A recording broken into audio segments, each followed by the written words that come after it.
Hello, welcome back to Foodist Entertainment for my review of 2019's Shazam from New Line Cinema and Warner Brothers. It's part of the DC Cinematic Universe that we have been reviewing. I will be talking about the plot of the film, the world's opinion of the film, my opinion of the film. Give the film a ranking. Maybe talk about some things about the film that people may not know about. All right, review tap line. Nothing can destroy the magic in Shazam. All right, plot. Billy Basin is a streetwise 14-year-old who can magically transform into the adult superhero Shazam simply by shouting out one word. His newfound powers soon get put to the test when he scores off against the evil Dr. Thaddeus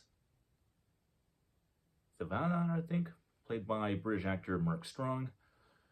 All right, so Shazam. Well, let's go on to Will's opinion first. All right, the world actually liked this one. They actually did. It was very widely successful. I say it kind of goes a little away from things, or at least I did, because the world says it's a good movie. Yeah, the world said it was a good movie. They said it was a fun movie. They said it was family friendly a little, but not in a bad way. And there was still something for adults in there. And then now let's go into my opinion. I was very wrong about this movie when I finally got around to watching it. This movie doesn't feel like a children's film. It doesn't feel like a family film either.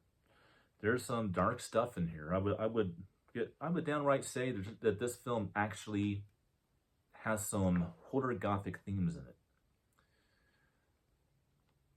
Yeah, it's actually very close to a horror themed movie, which is probably why New Line Cinema distributed this film and not Warner Brothers.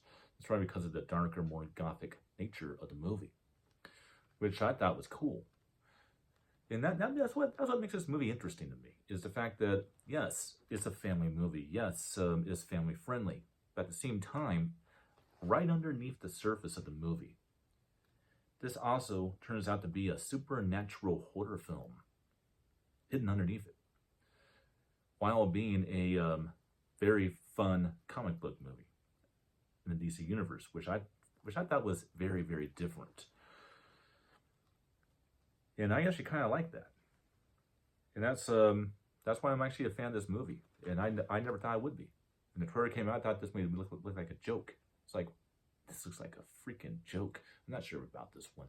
Then I finally watched it, it's like, oh, okay. All right. See where we're going.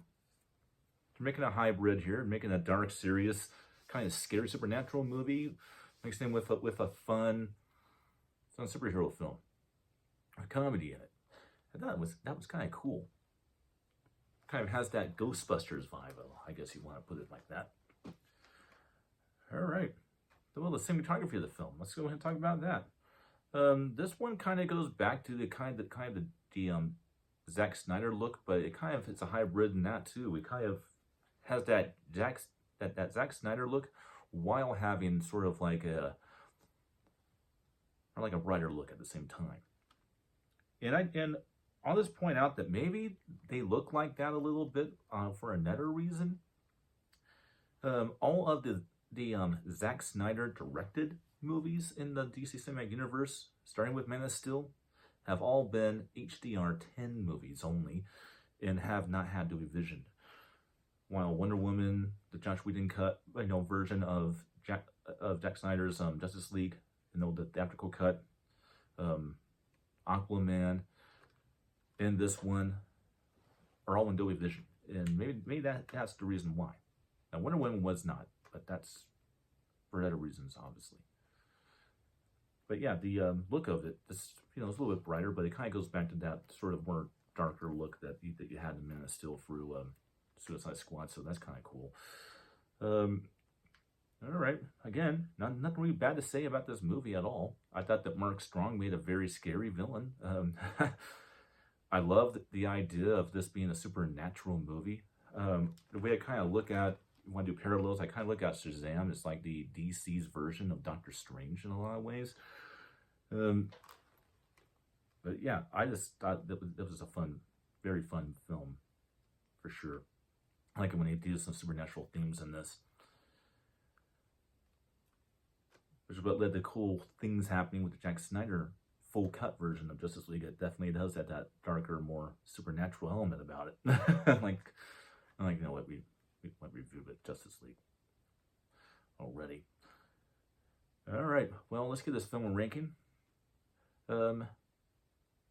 This is in no way to me a perfect movie, but I'm going to give it 3.5 stars. Not 3 stars, 3.5 stars. I would say this is almost a perfect movie. I think this film could have been a perfect movie if they actually didn't make it a hybrid. It just went completely dark, completely sinister, and not have family-friendly elements in this movie at all. Just went dark, just went completely dark, and that's what the film, I think it would have been a 4-star film for me. But 3.5 means it's almost there. It's just about there. So definitely awesome in 4K. Go ahead and check it out. And I'll see you for my next review, which will be of Birds of Prey. Until then.